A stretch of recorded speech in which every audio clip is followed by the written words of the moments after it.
Hola, hola, hola, hola, hola. Buenas tardes. Estamos en la última Frontera Radio. Una sesión improvisada, hoy sorpresa, no planificada. Y espero que os interese mucho esta tarde. Una tarde diferente. ¿Escucháis una voz que no es la de Rubén RB? Pero él va a estar aquí. No tengáis miedo. Aquí viene. ¿Qué tal, Rubén? Muy buenas, Paloma. ¿Cómo estás al otro lado del micrófono? Ahí haciendo el guión, haciendo la dirección. ¿Qué se siente en mi silla? Nervios. Dios mío. Ni que estuviéramos aquí en la cadena SER. No, pero nervios. Esto es improvisado 100%. No tiene nombre este programa. Bueno, esto lo tienes que decir tú. Tú eres la conductora de este programa. Bueno, pues efectivamente no tiene nombre, pero se lo vamos a poner después. Vale. Cuando ya tengamos un contenido concreto le pondremos el nombre al programa. Entonces, ¿por qué hoy es un programa diferente? ¿Por qué hoy soy yo quien dirige aquí el cotarro? Dímelo tú. Estoy expectante. Porque vamos a entrevistar al señor Rubén RB. Dios mío. Personaje original donde los haya. Todos lo conocéis de escucharle en Mi Refugio, en Country Road. Uh-huh. Le conocéis de correr por esos valles y montes castellanos. Uh-huh. Le conocéis por los 10.000 burpees que está haciendo. Vaya tela. Vaya tela. Pero yo quiero que le conozcáis un poquito más. ¿Quién es él? ¿Vale? ¿Me vas a entrevistar en serio? Hombre, claro. Vale. Para eso he venido 100 kilómetros. Vale. Encima te he puesto música muy especial. ¿Tú no lo sabes? No. Pero este disco que he puesto es muy especial para mí. Pues cuéntanos de ese disco para empezar. Luego. No, la entrevista empieza ya. Cuéntanos del disco. Vale, esto es la banda sonora de la peli Into the Wild. Dirigida. Me centro en lo que representa para mí, que más de quién esté dirigida. Es la historia de Christopher Johnson McCall. Está sacada de una historia real, de la vida real, de un personaje real, que decidió cambiar su vida de estudiante universitario de más o menos éxito en una familia rica por vivir su epifanía de viajar por Norteamérica, terminar su vida en Alaska y ser autosuficiente y vivir aventuras. Y esta es la banda sonora de esa peli. De esa peli compuesta por Eddie Vedder, el cantante de Pearl Jam. Y esta música me llega muy profundo, este álbum. Comprendo perfectamente. Bueno, también quiero deciros que yo soy Paloma Cuevas. Me conocéis de Reventando Doctrinas. Sí, porque penetrando ya es poco. Penetrando es poco. Se queda corto ya. Y hoy pues voy a tomar el papel de Rubén. Así que vamos allá. Rubén, yo quiero saber un montón de cosas. Bueno. Seguramente que la gente que te conoce y te sigue también, ¿vale? Uh-huh. ¿Tú eres un tipo de Madrid? Correcto. ¿De Móstoles? Hombre, sí. Nacido en La Paz, pero criado en Móstoles. Ok. Y eres una persona que tiene una vida peculiar, por decirlo suave. Llamémosle peculiar. Peculiar. Entre otras cosas, yo me voy a adjudicar la medallita de haberte bautizado con el hombre al galope. Que vive al galope, porque es que siempre está al galope. Entonces, lo especial que tienes tú, Rubén, entre otras cosas, ¿no?, es tu vida con los perros de trineo y con Alaska y con Noruega y con la nieve en general, con la sierra madrileña, ¿no? La supervivencia. Eso es muy especial y poca gente a lo mejor lo conoce, ¿no? Uh-huh. Entonces, a mí me gustaría que me contaras, a mí personalmente, que te tengo delante, que me tienes delante, ¿cómo empezó esta inquietud? La inquietud de los perros de trineo y de la nieve. ¿Cómo empezó? No sé si he hablado yo por estos micrófonos de esto, ¿eh? Bueno, a lo mejor en Mi Refugio he contado alguna cosa. Puede que ser. Es mi programa más personal. Pues mira, es sencillo. Mi amor por las montañas y por la nieve, de los 16 en adelante, sufro una transformación bestial después de vivir de los 0 a los 16 en la ciudad, en este caso en Móstoles, que es un pueblo del sur de Madrid, Sí. para los que no sean de la Comunidad de Madrid, pero no es un pueblo al uso, es enorme, es una ciudad. Es una ciudad que igual. hoy en día es como cualquier capital de provincia por 4. Entonces, bueno, al fin y al cabo una ciudad. Y yo jugaba al tenis y hacía una vida de ciudadano, colegio, tal, bueno, lo típico. Y con 16 años... Bueno, no tan típico. Competías Sí, en tenis. No jugaba al tenis, Con- competía. con buen nivel y con opciones de ser profesional, etcétera, del deporte. Y con 16, pues mi carrera prácticamente de tenis fue a pique por una lesión en el hombro y porque mi circunstancia mental estaba cambiando y me asomé a las montañas que tenía a lo lejos, a unos 100 kilómetros de Madrid, pero que se veían desde alguna zona de Móstoles. Ujú. Y no sé por qué, no recuerdo cuál fue la mecha o cuál fue el día concreto en el que dije, hostia, aquí hay algo. Pues un día iría, supongo que a Navacerrada, que es la montaña que tenemos nosotros allí en Madrid, Ujú. y me enganché al snowboard, lo probé, alquilé una tabla con algún colega probablemente, no recuerdo. Pero ya habías hecho snowboard antes, ¿no? No, en mi vida. Era la primera vez que lo hacías. Con 16 años fue la primera vez, de hecho, que me asomé yo a la montaña, porque yo no he sido una persona en mi familia. Mira, si retrocedemos en antecedentes hacia atrás, mi familia no es de naturaleza, ni de bosque, ni nunca me han llevado de camping, ni Nada, jamás. nada. Ciudadanos. De ciudad absoluta madrileños, no son madrileños, no son gatos, no tienen toda su familia hacia atrás de Madrid, pero al fin y al cabo de ciudad. Y claro, yo soy como una especie de, junto con mi tío Pedro, que también es bastante de campo, que es el hermano de mi madre, pues los dos quizás somos como la oveja negra dentro de una familia de ciudad, que en sus orígenes son de pueblo, porque por un lado son extremeños y vienen de pueblo, pero eso queda muy atrás. Entonces sí, que pueda tener en los genes algo de naturaleza, pero muy atrás. En mi contexto padres, cero. Ujú. Y eso, a los 16 años, pues me asomé a la montaña de Madrid y ya fue hasta hoy.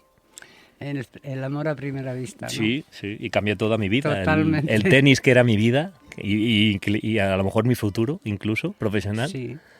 pues lo abandoné absolutamente a los meses o quizás en el año siguiente. Cada vez iba más a la montaña y menos a las pistas de tenis, hasta que terminé dejándolo absoluto. Sí, sí. Y dedicándote de lleno. Bueno, empecé a trastear los fines de semana en el snowboard, Sí. a la montaña, a subir, la mochila, un poco de aventura. Eso se convirtió en casi todos los días y al final terminó siendo una obsesión. Y directamente pues abandoné Madrid y me fui a vivir al Pirineo de Huesca, buscando nieve. En ese momento en Huesca ya tenías perros. No, los perros son como una etapa posterior. Claro, pues Claro. vamos a esa. La conexión con la naturaleza no vino a través de los perros, vino con el snowboard, curiosamente, el año 98 en adelante. Y el hecho de irte a vivir al bosque también, ¿no? Sí, claro, irte a vivir a los Pirineos cambia toda mi circunstancia, pero ya estaba decidido de antes, porque la montaña madrileña para mí ya había sido bastante naturaleza. Está muy lejos de los Pirineos, en lo que es en grandeza y en bosque y en densidad y tal, pero Pero es muy bonita nuestra sierra. mis pinitos como Claro. aventura ya lo hacía en la Y Sierra en la Madrileña. sierra, si no estás espabilado, te puedes morir, ¿eh? Y en mismo Madrid, Allí o sea, en la Sierra de mismo. Madrid pasan todos los años y muere gente. O sea Por que- eso, que no es, no es que digamos que es una sierrita ahí que no importa. Es una buena sierra. No es alta montaña, Para pero entrenar, por ejemplo, ¿no? Sí, Buena sí. buena sierra. en esa época además nevaba como Como es debido. como es debido, como hoy en día. Entonces las aventuras allí eran, y yo también era un chaval, no Chavalín. tenía la experiencia que tengo hoy en día. Entonces algún lío me metí, incluso me rompí, bueno, el pecho, por ejemplo, el músculo del pecho. Ahí tuviste una lesión muy grave. ¿Quieres hablar Sí, de ella? un accidente tonto contra un pino en ¿Pero qué te Navacerrada. pasó? ¿Qué te pasó? Pues no controlaba todavía lo típico, ¿no? Que no controlas todavía la actividad que practicas. El snowboard no es que sea un deporte muy arriesgado, pero si lo llevas un poco a la aventura como me gustaba a mí, pues se convertía en muy arriesgado. Y por algún fuera pista allí por Navacerrada, pues me comí un pino de frente y me rompí el pectoral derecho. Y hoy en día, 30 años después, sigue roto. No se ha regenerado. ¿El de esternón?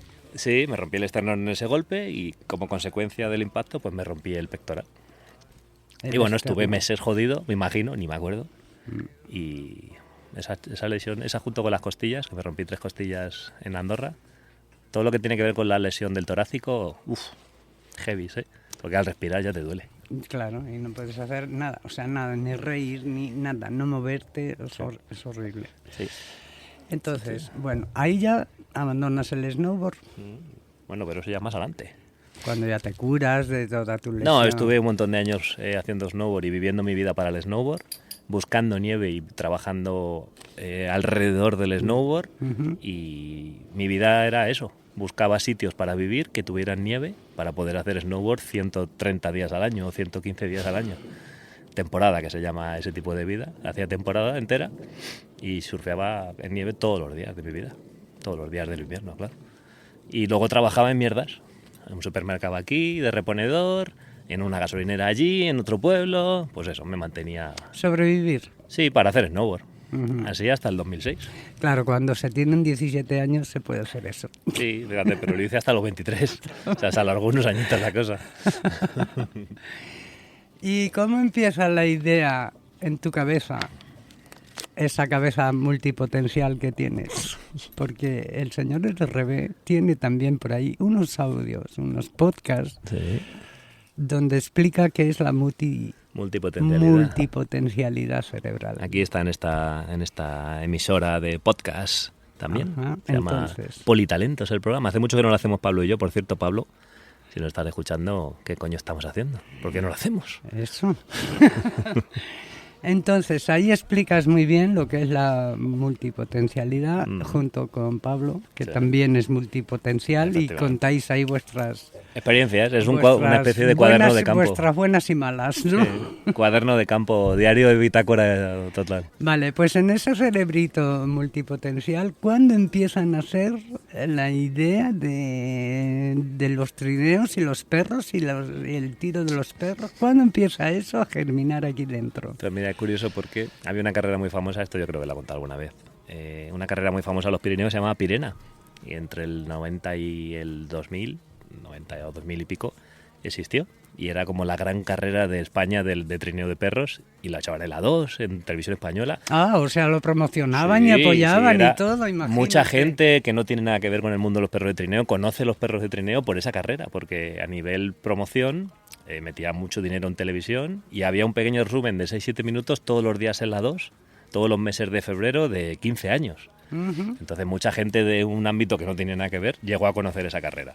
Y posteriormente, muchos años después, cuando le dices, hay personas que le dices, no, yo hago esto de los trineos, como la Pirena. Y no tienen ni idea de esto, pero conocen la carrera. La carrera, Sí, sí. qué cosa, ¿eh? Así que esa carrera como que marcó una pequeña hibrigna de ¿Qué recuerdo a la dices que era gente. por los 80 o así? No, 90s, todos los 90s y del 2000 quizás hasta el 2010 o Ah, así. bueno, O no. 2008 así ya se terminó, porque ya no nevaba prácticamente. Eso es el Y eso es, problema. terminó la carrera. Y yo ya veía esa carrera antes, de hecho incluso cuando, hay una anécdota muy graciosa, que cuando yo vivía en Andorra, que he vivido en Andorra un año, en Soldeo del Tarter, pues la carrera hacía una de las etapas en el parking que estaba delante de mi casa. Y yo bajé ese día, esa noche, porque era una etapa nocturna, con mi cámara JVC a grabar, como siempre. Yo iba pegado a una cámara. Llevo grabando contenido desde el año 2005. Érase un hombre a una cámara pegado. Yo te lo he dicho muchas veces, yo ya era youtuber antes de que existiera YouTube. ¿Verdad? Pero claro, no había sitio donde subirlo, entonces no se publicaba, porque no había redes sociales, no había YouTube, no había nada. Pero yo ya era youtuber, Pero tú ya grababas tus movidas. me grababa a mí mismo hablando a la cámara como un youtuber, Sí, o sea sí. que hace muchos años de esto, casi 30. Entonces bajé al parking, grabé la carrera, tengo ese vídeo y curiosamente, esta anécdota yo creo que te la he contado, uno de los musers que estaba allí preparándose en la salida, Un momento, acabas de decir una palabra Musher. importante. Musher. Explícame qué es musher. El musher, M-U-S-H-E-R. correcto, que es eso en español, se dice musher. En original en inglés, que es un término inglés. Pues no es un término inglés, realmente es una especie de palabra inventada. Es el conductor del trineo. Ya está, eso es el significado de musher. Bueno, de en adelante cuando hablemos de musher ya sabéis. Ya sabéis lo que es. Bueno, pues me puse a grabar de cerca en la salida a un musher que estaba preparado para salir, le estaban haciendo la cuenta atrás, como en cualquier deporte, Sí. con un crono. Y estaba ahí concentrado el tío, haciendo ejercicio lo tengo grabado en vídeo. Y era Salva Luque. Y Salva Luque, años después, llegó a ser mi mentor. Y la persona que más me ha enseñado en este deporte. Muchos años después, ¿eh? sin conocernos de nada. Vale, pues cuéntame quién es Salva Luque. Bueno, ¿Y qué hace Salva Luque? Es importante. Es un múser el más reputado de este país probablemente en competiciones internacionales, en las diferentes categorías que ha corrido en toda su vida. Lleva más de 25 años con perro de trineo. Y todos los que hemos venido después, para todos los que hemos venido después, pues es un maestro, pues es un mentor, ¿no? Un referente. Un referente, claro. Y hoy en día lo sigue siendo. Que sigue... ¿Y sigue compitiendo? ¿Qué corrió este año? Corrió este año pasado en Noruega, quedó entre los 10 primeros de una de las carreras más importantes de Europa. Y ahí, tío, y mantiene es un corredor senior, hay que decir. Tiene 55, 56 años. Categoría senior. Sí, aquí no hay categoría. Aquí no hay en este deporte. Todos contra todos, mujeres, hombres y todas las edades. Vale, no te me adelantes. Bueno, pero me la ha puesto a huevo. Me la ha puesto a huevo. Vale, entonces, Salva es un poco el foco primario, así un poco en cuanto al movimiento Muser en España, ¿no? Sí, lo fue en su época y hoy en día lo sigue siendo. Y sigue siendo el referente. Sí. Sigue siendo el referente, muy bien. Entonces, ¿conoces a él? Pero no, allí no le conocí, yo solo le grabé, no hablamos ni una sola palabra. Te estoy hablando año 2005. Vale. ¿Y cómo se forja un poco la...? Yo ya, como tenía ya esa... Tú ya tenías aquí el run de hacer eso. No tuve un perro en mi vida. Más allá de un gato, yo no pasé. El único animal doméstico que había en mi casa en Móstoles era un gato, Silver, iba a decir un siberiano, un siamés, súper majete, que duró muy bonito, muchos años. Elegantes ellos. Sí. Y fue mi única conexión con las mascotas. Yo nunca he sido una persona de animales ni de nada. Y de eso pasé en el 2006 a adoptar una husky, Lina, cuando vivía en el Pirineo de Huesca. Ya te estoy diciendo, justo en el 2005 yo ya me voy de Andorra, me mudo otra vez a Huesca, que ya había vivido previamente allí. Me asiento en un pueblecito del Valle de Aragón que se llama, en la Jacetania, que se llama Villanúa. Consigo un trabajo en una gasolinera como la que estoy hoy, de la misma marca además.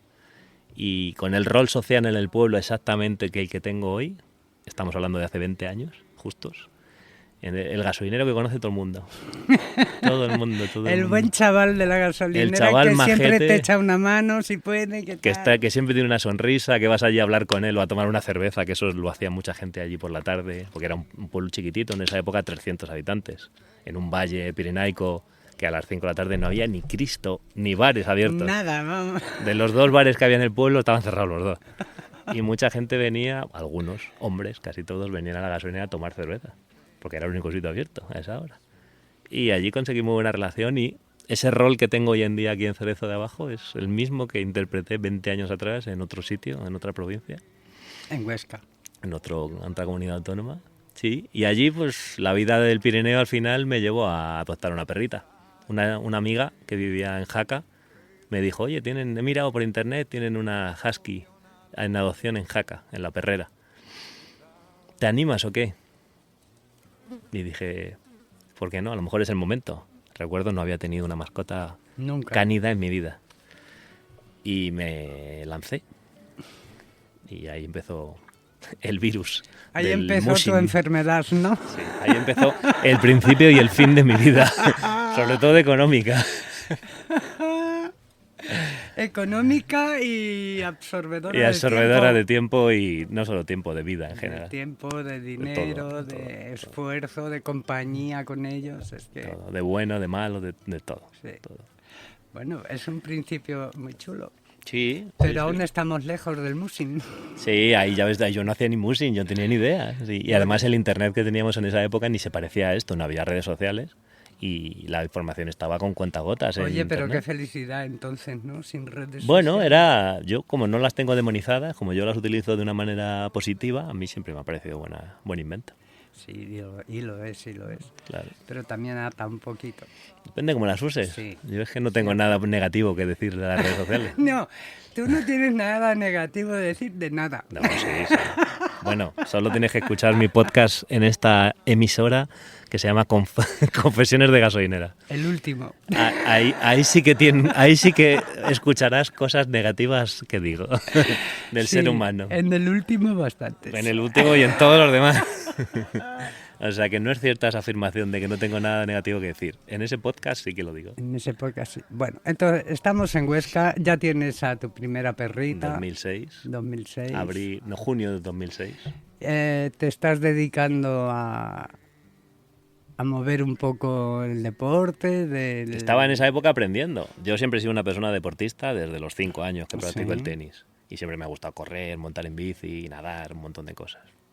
Y cuando adopté a Lina, pues como me compré un libro, el típico libro que pone en la portada siberiano, husky siberiano, para ¿no? Letra roja. Un poco al perro, ¿no? Sí, te dan unos conceptos, pero al final el libro se queda muy corto con lo que realmente te estás enfrentando, que es una experiencia la experiencia más potente de tu vida. Ahí está, delante de ti, con dos ojos azules, unas orejas de punta grises y diciendo, ¿qué? ¿Qué hacemos? ¿Ahora qué hacemos? ¿Ahora qué hacemos? ¿Qué hacemos? Año y medio, adoptada después de 3 abandonos de 3 familias diferentes. Y aquí llego yo, valiente de mí, sin ningún tipo de conocimiento, sin haber tenido un perro en mi vida. Sin ninguna experiencia de nada. Con una perra hiper difícil, con una raza hiper difícil como es el husky siberiano de trabajo. Y allí que fuimos, a aprender. ¿Por qué son más difíciles los huskies? El husky es una raza muy concreta, se le ponen muchos calificativos siempre, de muy solitarios, que no hacen ni puto caso. Todo eso es cierto, pero se queda muy corto. Solo puedes llegar a comprender a un husky siberiano si tienes un husky siberiano de trabajo, no de belleza. Los de belleza también son bastante muy ellos, pero ya los de trabajo es... ¿Tendrán como las personas el ego subido? Sí, el siberiano tiene los de exhibición. Bueno, lo tienen. Y tienen un instinto, mira, que va muy al hilo de la canción que está sonando, que es una de las, como hemos dicho antes, de la banda sonora de Into the Wild. Pues es muy salvaje. La palabra, como la peli de Into the Wild, es muy salvaje, el siberiano, muy, muy salvaje. Y con los instintos naturales todavía muy presentes. ¿Tienen un poco de tendencia como los lobos o no? No es realmente un lobo. No. Eso que se suele decir de que es lo más cercano al lobo no es verdad, porque el lobo y el perro no es la misma especie. Entonces, partiendo de esa base, ya no tienen ninguna circunstancia que se parezca. Que tienen ese carácter jerárquico de manada, de dominancia, depende del rol social del individuo. Sí, pero como todos los perros. Todos los perros tienen su rol social y sus caracteres y demás. No depende de razas, eso depende de individuos en sí, de especie. Pero el siberiano es no lo más parecido al lobo, pero quizás la raza que más instintos primigenios conserva. Me refiero a la caza, me refiero al viaje, me refiero a la dependencia, me refiero a la libertad, a la alimentación, al salvajismo de un depredador absoluto que le suda los cojones que sea lo que tiene delante, el tamaño, lo que sea. Y el siberiano y Lina era todo eso junto. Todo junto. Era un popurrí de instintos naturales masificados y magnificados dentro de una perra de 22-23 kilos. Madre mía. Sí. Escucha, ¿y hay huskies o hubo huskies en libertad salvajes? No. ¿O son todos de cría? No, el siberiano al fin y al cabo es un como todas las razas de perros, ¿cómo se dice? Algo que hemos hecho los hombres. Eso, es un invento humano. Sí. Un cruce, sí, al fin y al cabo. Hasta Sí, que consiguieron originales siberianos, claro, si nos remontamos a los perros Chukchi y demás, claro que son originales de hace cientos de años. ¿Y tú crees que viven en manadas, como los lobos? Todos los perros son perros de manada, son animales jerárquicos. Es el tema de especies, no de razas. Sí, el perro es un animal de manada. También los humanos, ¿eh? Sí. Ahí no nos diferenciamos mucho, entre perros y humanos. Es cierto. Sí. Algunos somos un poquito más solitarios, pero aún así somos Pero sociales. es el rol social, no es la circunstancia sociales. de especie. Exacto. La especie te empuja a estar en manadas. Y a veces no lo eliges ni tú, ¿no? Es que es innato, no lo elegimos, es una condición genética. Tina, no me chupes el micro. Hablando de perros jerárquicos, aquí tenemos y la osa viene a chupar el micro una también. dominante ahora mismo que quiere salir en el programa. Estamos grabando en el Kennel, que no lo has dicho, por cierto. Presentadora, se te ha escapado ese detalle. No lo he dicho. Estamos en el Kennel, dentro de la manada en sí misma. Tenemos ahora mismo 10 o 12 perros pegados aquí a la mesa y a los Rodeando micros. a la mesa de producción, que en cualquier momento un rabazo puede hacer que se acabe el programa. Sí, y yo voy a sujetar el micro. Mira la Kia. Kia, marcha. Bueno, gente, pero os diré que es una experiencia inigualable estar aquí con estos animales bellos, buenos. Sí. Bueno, súper cuando cariñosos, quieren. Cuando quieren, cuando no se muerden. Pero vamos, te comen a lametazos cuando llegas y es un amor, vamos. Es una experiencia para vivirla, la verdad. Si no te asustan los perros ni nada de eso, pero vamos. Mira, Tina, cómo suena. Latina. Ahora te chupa la cara y la barba. Mira cómo escucha.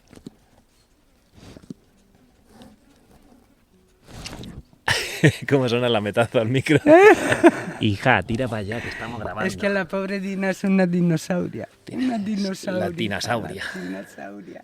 Sí. Bueno, salgamos de la manada. Venga. Volvemos a la manada de dos. Volvemos a lo que estamos. Teníamos una manada de dos, éramos una manada nosotros. Lina y yo éramos una manada en sí mismo.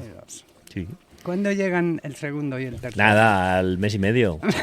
Yo soy así, ya sabes, soy muy intenso con las cosas que quiero. Esto que no se debe hacer de adopta a otro al mes. ¿Para qué voy a hacer caso yo a nadie?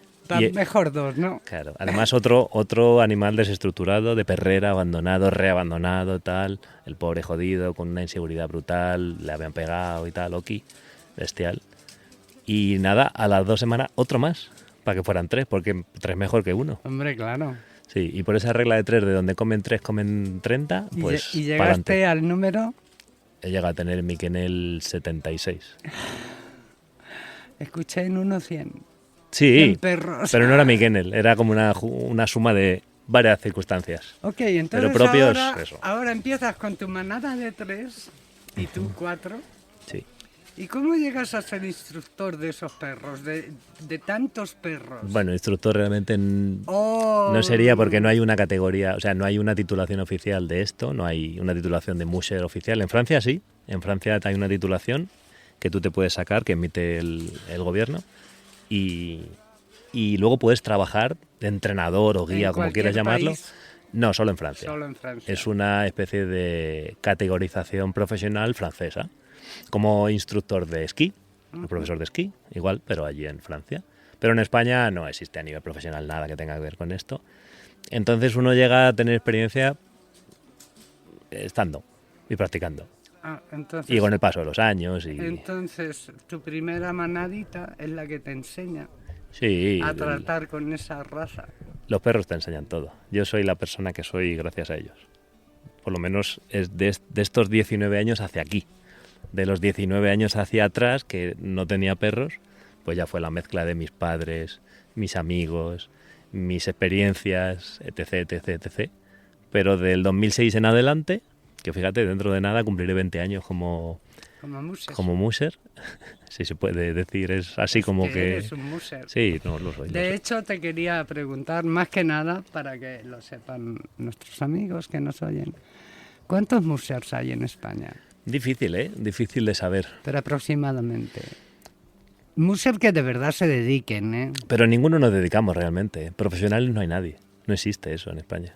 Bueno, entonces, es todo amateur. El mundo del mushing profesional no existe fuera de Alaska. Es el único sitio en el mundo. Segunda palabra, el mundo del mushing. Mushing es el nombre del deporte. El nombre en infinitivo. Sí.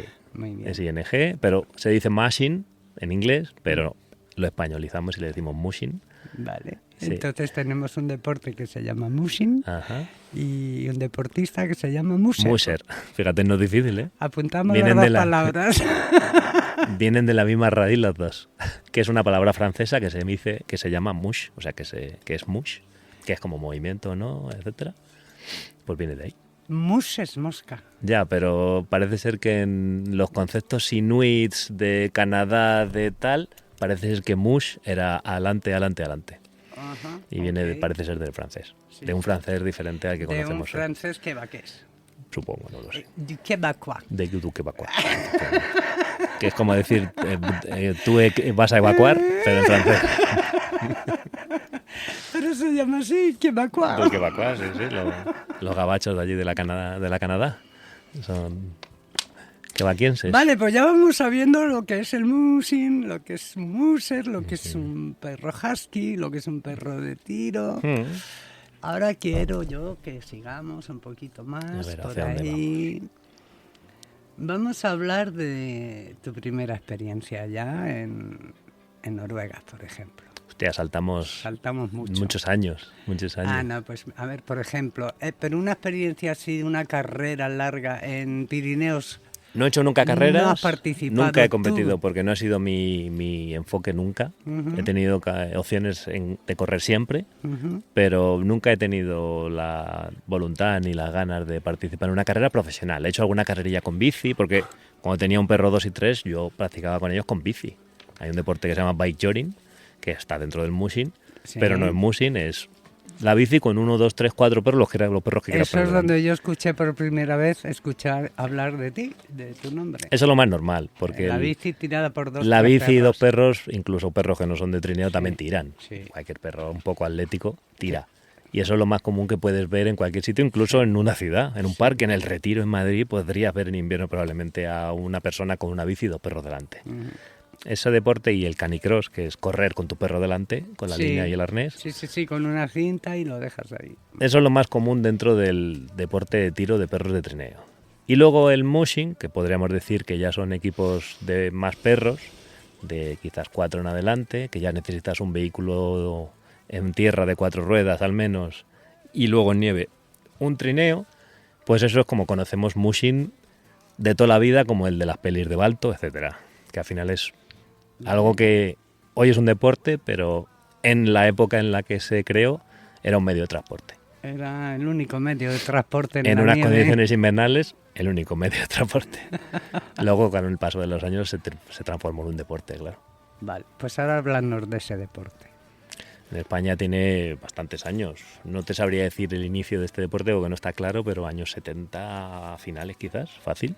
Que es cuando empezó la carrera esta Pirineica. Eso ya es después, ya es de los 90, la carrera es de los 90, pero hay como 10, 12, 14 años antes de pioneros que eran como los locos, porque claro, eso era tan raro aquí, ya sigue siendo muy raro. Es que sigue siendo muy original, Sí, vamos a raro. llamarlo original. Yo lo llamo raro. Pero esa gente, esos pioneros, que he llegado a conocer alguno, no se conserva, o sea, no conserva ninguno perros ni nada, han pasado ya muchos años y toda esa gente ya no se dedica a esto. Pero sí, eso sí que eran, vamos, como los primeros del oro, de la fiebre del oro, era gente que hacía algo que dices, pero ¿qué me estás contando? Claro. Que tienes 8 perros y te vas con un carro a los caminos, A buscar oro. a buscar oro, en este caso a buscar kilómetros, que tiran de un carro y con un trineo, pero tú estás loco. Pues imagínate si lo pensamos hoy, imagínate los 80.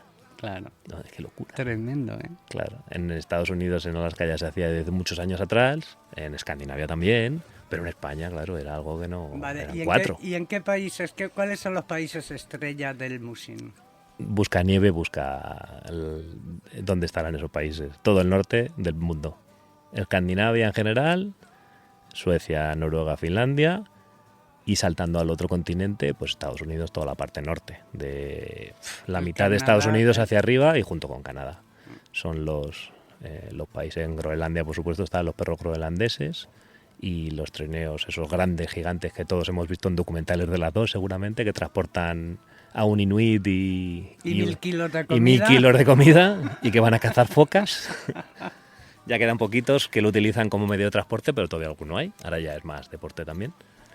Y todo lo que es el norte del hemisferio, ahí es donde está este deporte. Vale, ¿y cuándo empieza a ser un deporte oficial y de competición? No te sabría decir. Porque claro, como tal. empieza por el transporte natural de las gentes que viven allí, en Sí, el claro, norte. Claro, eso es. Pero ¿cuándo se convierte ya en un deporte oficial seguido por gente? No te sabría decir, no tengo fechas. En Estados Unidos Una seguramente, época, más o menos. quizás Cuando los Loro, 60... Cuando la famosa primera carrera No, del Iditarod. deporte no. Eso sigue siendo. La Iditarod viene del 80 y... Hostia, tenías la cifra, pero como hace tanto que no busco esa información se me ha olvidado. La Itarot viene de... Han tenido el 50 aniversario. Entonces estamos hablando de los 70 como mínimo. No sé si del 76 o del 78. No recuerdo ahora mismo, no me acuerdo de la cifra. Pero ya había antes carreras. Claro. O sea, en Estados Unidos probablemente años 60 fácil. La primera carrera. Tenía el dato por ahí, de hecho he hecho algún programa alguna vez con esto, pero no me acuerdo. Hace años ya. Pero en España hablamos de los 80 como mínimo. Sí, sí. Si Salva Luque, que lleva 25 años, es de los del principio, pues había algunos antes que él, pero no muchos. O sea, remóntate, sí, 80s finales, 80s mediados quizás. Como un deporte ya Oficial. raro. No, oficial nunca ha sido, porque hasta que no... Bueno, pero está reconocido Por la Real Federación de Deporte de Invierno, pero desde hace poco. desde hace poco. Pocos años, sí. Sí, sí, nunca ha sido un deporte reconocido por las autoridades. Hasta hace poco, que se incluyó. Así que no lo podríamos decir como deporte estándar. Siempre ha sido un deporte, claro, pero no oficial. No visto como tal, ¿no? Es que es una locura. Pero... Me preguntabas antes cuántos muses hay en España. Claro. Que tengamos manadas grandes como yo. 5, 6, 7. Si empiezo a contar. No más. No más. Okay. Luego practicantes de bici, patín, correr. Eso sí. Cientos. Es un deporte en auge que te cagas. En los últimos 5 años, la gente que corre con su perro delante, la que va con la bici con sus 2 perros delante, un perro o un patín, se ha multiplicado por 1000. Ese deporte lo ha petado, porque es muy fácil de practicar. Cualquiera puede hacerlo con cualquier perro. Y además cuidas a tu perro también, le tienes haciendo ejercicio. Le das ese deporte que porque necesita. Los perros de ciudad, imagínate, Sí, claro. Es más que pasear. es mucho mejor que pasear. Claro. Y además el perro sabe que tiene un trabajo que hacer. Sí. Y se desgasta también a nivel físico, psicológico. Claro, sí. Sí, he visto gente corriendo con todo tipo de perros. O sea que, mientras que sea un perro atlético, que más o menos casi todas las razas medias lo son, de tamaño medio, puedes correr con tu perro. Vale, delante. hablemos del deporte en sí. Ahora sí. ¿Cómo es una competición de mushing?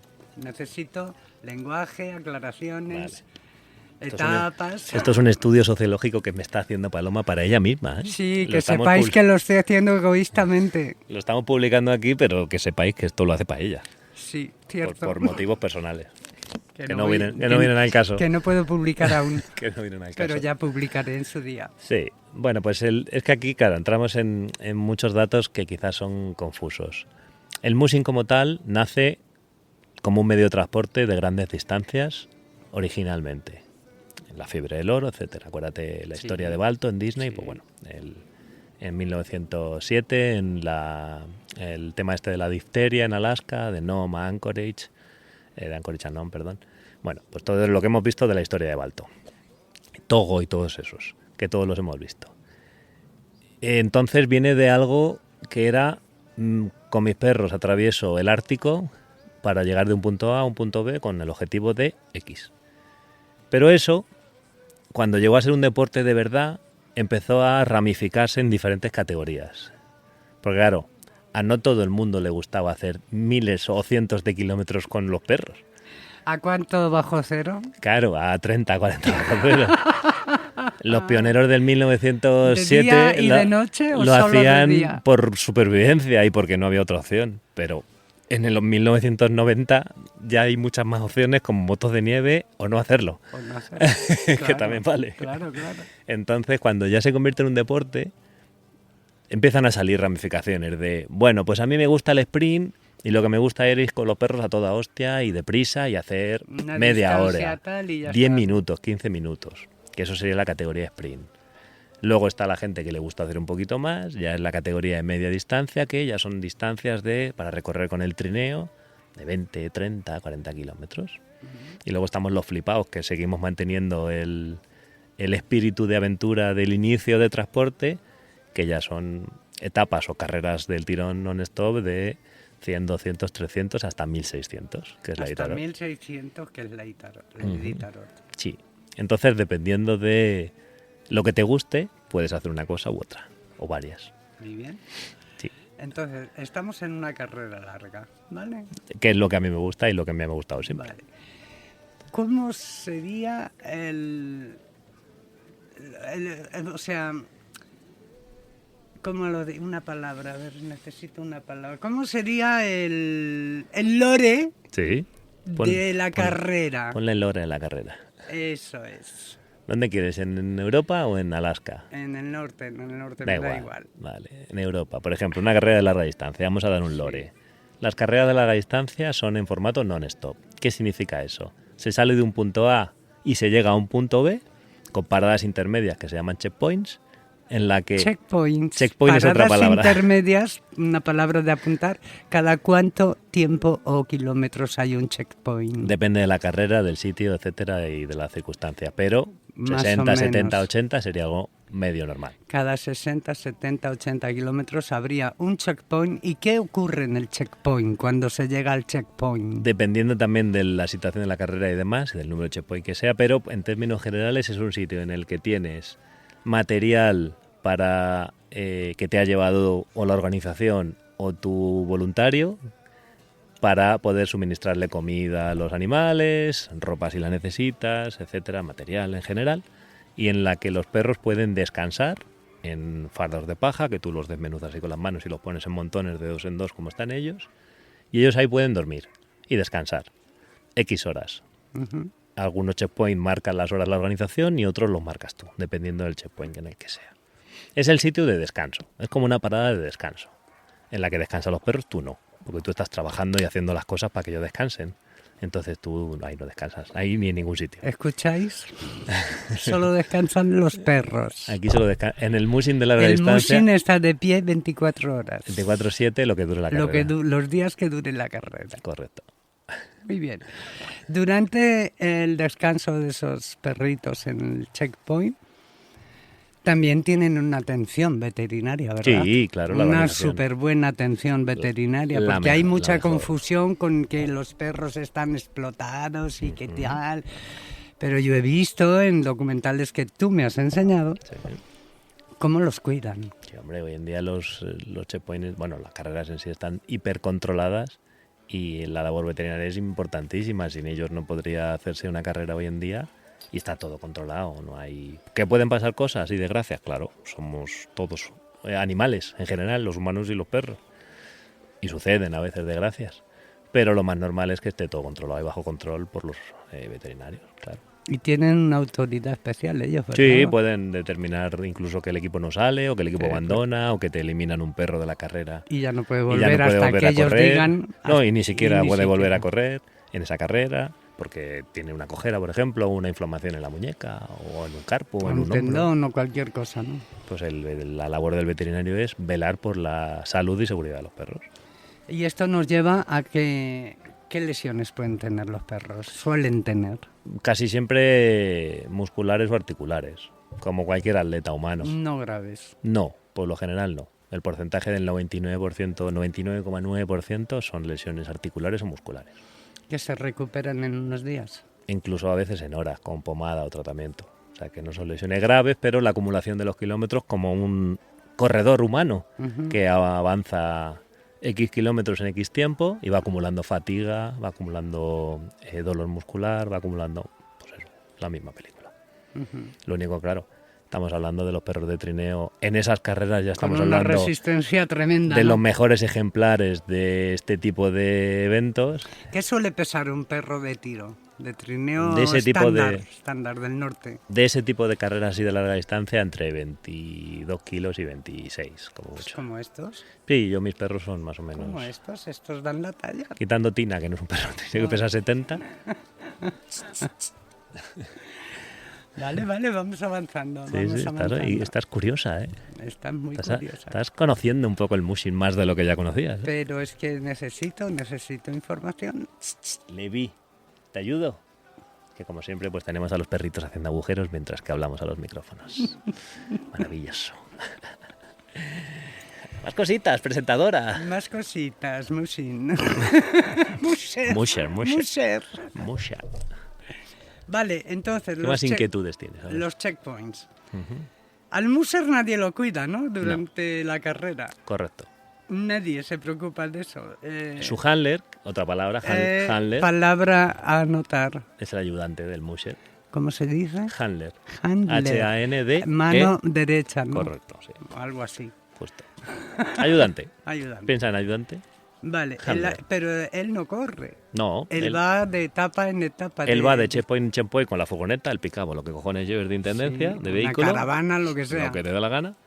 Y como mucho te puede llevar la comida tuya y la de los perros, depende de la carrera, si eso está permitido en la carrera, de punto en punto, de checkpoint en checkpoint. Pero no puede tocar los perros, a ti te puede tocar, te puede alimentar también, O sea, traerte la comida a la zona e incluso ponerte la calefacción en la furgoneta si te quieres ir a dormir. Esto dependiendo de la carrera. En Europa, por ejemplo, se permite en los checkpoints que el musher, mientras que los perros están descansando en la línea, en la paja, en el checkpoint, sí. se permite que los mushers vayan a los vehículos a dormir. Que no se duerme nadie, porque hablamos de minutos, durante semanas.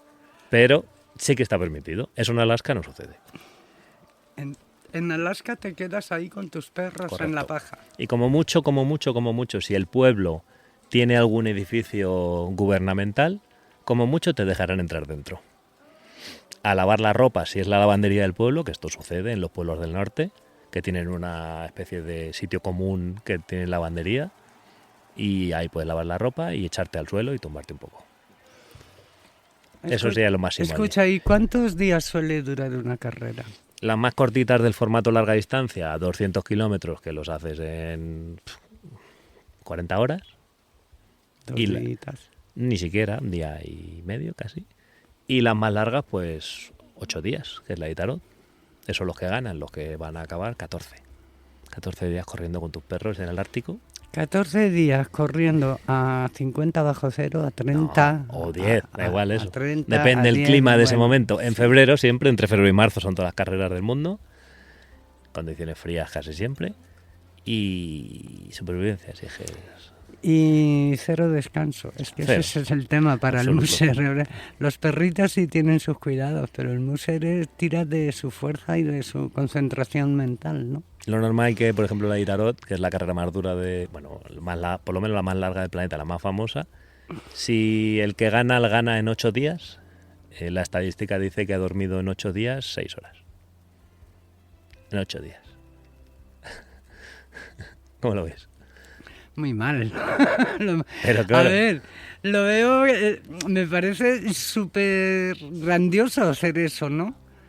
Es Sí. una prueba de resistencia, además de la destreza, Claro, de, que no llevar hablamos- de llevar a los perros, de conducir en ese suelo helado, con sorpresas que te puedes llevar en el camino, pues yo conozco el bosque también y sé... No hablamos de estar 8 días sin dormir. Claro. Hablamos de estar 8 días sin dormir conduciendo un trineo de 16 perros con un Exacto. desgaste físico y psicológico Exacto. fuera de lo normal. El desgaste del frío, por supuesto. Y el frío. No comer, no beber, que sí que lo haces, pero estás en modo supervivencia. Claro, Entonces- pero imagínate si cada 60 kilómetros puedes parar a echar un traguito de agua y a comer un poquito, bueno, es dura la carrera, se puede decir, ¿no? Y Sí. luego no dormir, Pero no es así. porque ¿no? los perros descansan, pero el musher no. Claro. Es que alguien tiene que cuidar a los perros. Y Claro. eso es el encargado, eres tú. Pero claro. por eso yo quiero que nos cuentes cómo es la carrera. Es esto, es saber que no vas a dormir, que te vas a alimentar mal y en general en lo que es líquidos y sólidos, que vas a sufrir, que vas a pasar mucho frío Que se te va a helar toda la cara y toda la barba. y todo lo demás. Y todo lo que Y todo lo toque. demás. No te vas a duchar en 8 días. Eso en el mejor de los casos. Esa es otra. Pero yo quiero que nos cuentes una intimidad. ¿Qué llevas debajo de la ropa? Después de la última capa, Claro, Bueno. cerca de tu piel. muchas veces la botella de agua para que no se congele. Y nada, al fin y al cabo esto es un sistema de capas. Solemos llevar ropa interior larga, de esta de lana merina, pantalones y Lana camiseta. merina, señores. Lana Otra merina. palabra. Llevan un pijama, Sí, o sea, un buzo, lo que era antiguamente los hombres llevaban a veces es peto entero, o Sí, sea, mono entero, y a veces con es manga larga y dos todo, partes, camiseta y pantalón, depende del formato de cada uno. Pero esa sería la primera capa, la más pegada a la carne. pero de lana merina. Sí. Y tengo entendido, corrígeme si me equivoco, que eso no se quita en toda la semana. Eso es como la... Cuando tú llegas a la meta, ¿Os hacéis a la idea de lo que es tirar del papel de una magdalena? Pues lo mismo con la camiseta y el Te pantalón. haces así. Es tirar de un papel de una magdalena. Piensa lo mismo. Tú piensa eso, esos son los muses. Muy bien. Y el olor, imagínate, de un señor que lleva sudando 8 días, 8 días te hablo del que gana. El que Sí, no los gana, demás tardan hasta 10, 12, 14 también. Luchando contra viento y marea, total, literalmente. Totalmente y literalmente, sí. Sí, hay una estadística que yo creo que refleja bastante la realidad. También luego tiene su contexto, su lore, pero así en términos generales, hay mucha más gente en el mundo que ha subido el Everest que ha acabado la Itarod.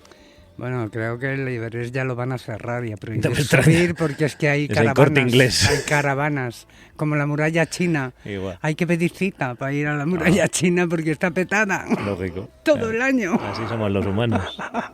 Sí, sí, pues el porcentaje de gente que ha subido el Everest es altísimo y el porcentaje que ha acabado la Itarod es bajísimo, pero claro, hay que poner el contexto de que no todo el mundo tiene un equipo de perros de trineo. Ni tampoco todo el mundo tiene la capacidad física y monetaria de subir al Everest, claro. O sea que esa afirmación tiene un contexto que habría que aclarar. Pero bueno, es un poco la referencia de decir, si algo de lo más difícil a nivel esfuerzo y sacrificio, etcétera, que puede haber en el mundo, que es subir la montaña más alta del mundo, pues el porcentaje entre la gente que ha hecho eso y ha acabado esta carrera es enorme. Entonces, bueno, te da un dato, ¿no?, de lo difícil que es esto. Pero la mayoría de los museos acaban la carrera, ¿no? Sí, el porcentaje es alto. Aunque les dé igual, hombre, no da igual, pero no es lo importante ganarla. No, ahí solo van a ganar 5, 6, 7, 8, 10. Los que saben que pueden ganar. Los profesionales. Esa carrera, por ejemplo, la Itarod está marcada o dividida en, si hay 50 participantes, me lo invento, 10 son profesionales que corren todos los años por dinero, porque es su trabajo, y cada año dedican patrocinados y todo esto, sí. Todo lo que conlleva ser profesional de algo, de una actividad. Y luego los otros 40 son gente como yo, que llevan ahorrando años para poder pagar la inscripción de esa carrera y todos los gastos que conlleva preparar esa carrera durante un año entero, que se prepara un año entero para llegar allí. Y es ahorrar a lo mejor años para llegar allí y dejarte tu vida ahí solo por cumplir un sueño, que es ir a sufrir. Y correr la carrera en solitario, porque vas a kilómetros del siguiente corredor. Bueno. No ves a nadie. Y a 100 a veces. A 100 tienes un corredor a 100 kilómetros. Claro, o sea, una soledad absoluta, un silencio maravilloso, absoluto, aplastante. Como nunca has escuchado en tu vida. Sí. Es muy tentador, la verdad. Sí, vamos, es acojonantemente tentador. Vamos, cualquiera diría, yo quiero mañana. Ya me voy yo para allá. Vamos, menos 30, sufrir, bueno, no dormir. Pues aquí vamos a hacer una paradita. Vale. Y elígenos una cancioncita guay. ¿Sí? Sí. ¿Sí? Para refrescar un poco y tomar agüita. A ver, déjame que abra mi Spotify. Sigue sonando Eddie Vedder, ahora cambio de disco. Pero como lo habéis escuchado todo de fondo, yo creo que se merece que pongamos una de las canciones de este álbum, pero en alto. ¿Vale? Society me gusta bastante, es una de mis favoritas de este disco y suena de esta manera. Bajo aquí y sube y ahora volvemos, ¿no?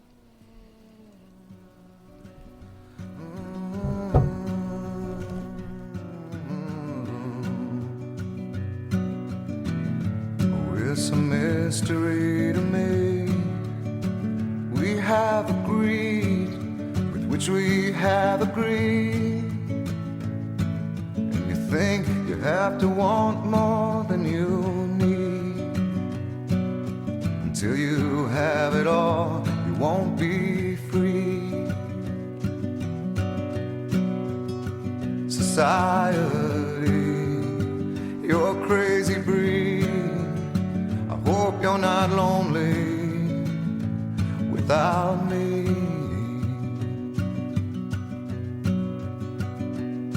When you want more than you have, you think you need. And when you think more than you want, your thoughts begin to bleed. I think I need to find a bigger place. 'Cause when you have more than you think, you need more space. Society, you're a crazy breed. I hope you're not lonely without me. Society, crazy indeed. I hope you're not lonely without me.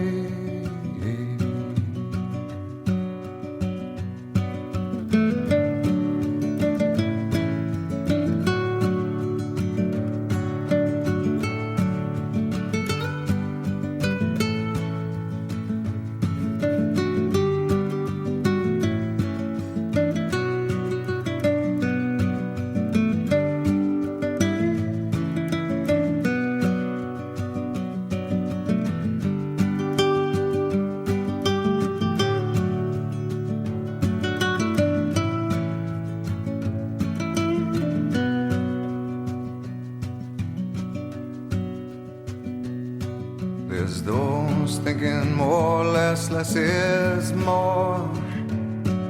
But if less is more, how you keeping score? It means for every point you make, your level drops. Kinda like you're starting from the top, and you can't do that. Society, you're crazy breed. I hope you're not lonely without me. Society, crazy indeed. I hope you're not lonely without me. Society, have mercy on me. I hope you're not angry I disagree. Society, crazy indeed. I hope you're not lonely without me.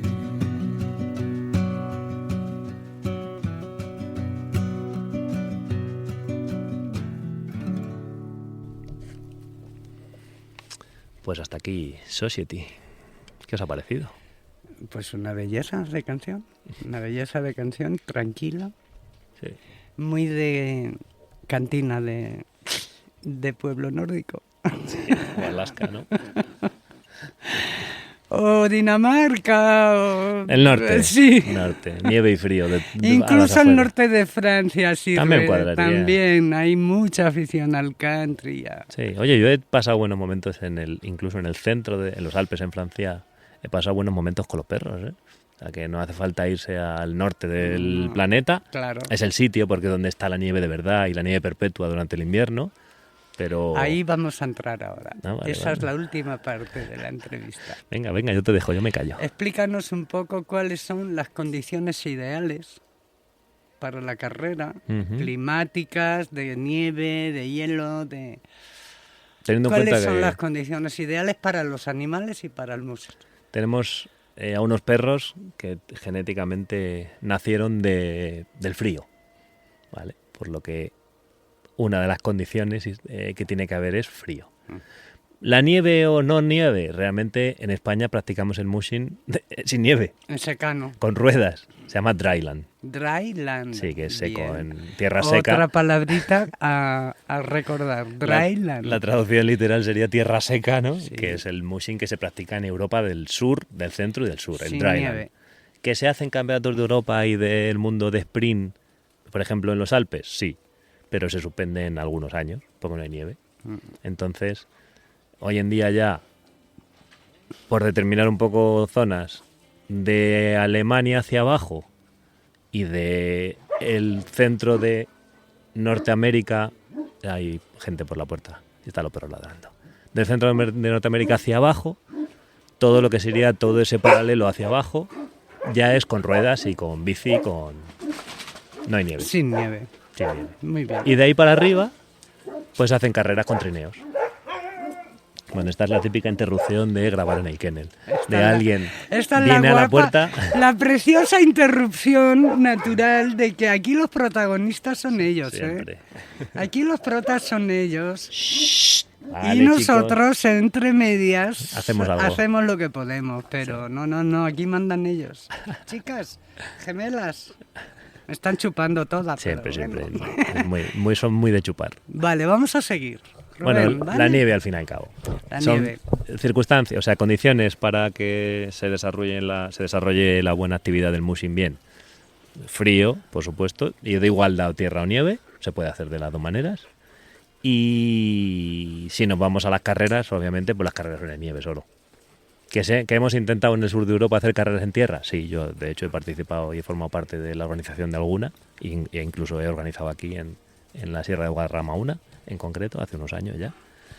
Y se puede hacer, sí, claro. Y hubo participantes en Sí, un esta de montón, aquí de un Sierra. montón. 3 años seguidos y un montón de gente de todo el ¿Ah, país, sí? incluso franceses. Y... Ah, sí. Sí, hombre, sí, sí. Ay, oye, pero ni se sabe mucho de que existe. Sí, la travesía horizontal del No se camino le da horizontal. mucha propaganda a esto, Ah, ¿verdad? pues es que esto es ridículo, eso más traer. Ya. Vale, Levi, bueno, entonces, oye, Que está rascando el suelo. entonces, frío, Frío siempre. hablando de nieve, tiene que haber nieve. Si lo quieres hacer con trineo, por supuesto que tiene que haber nieve.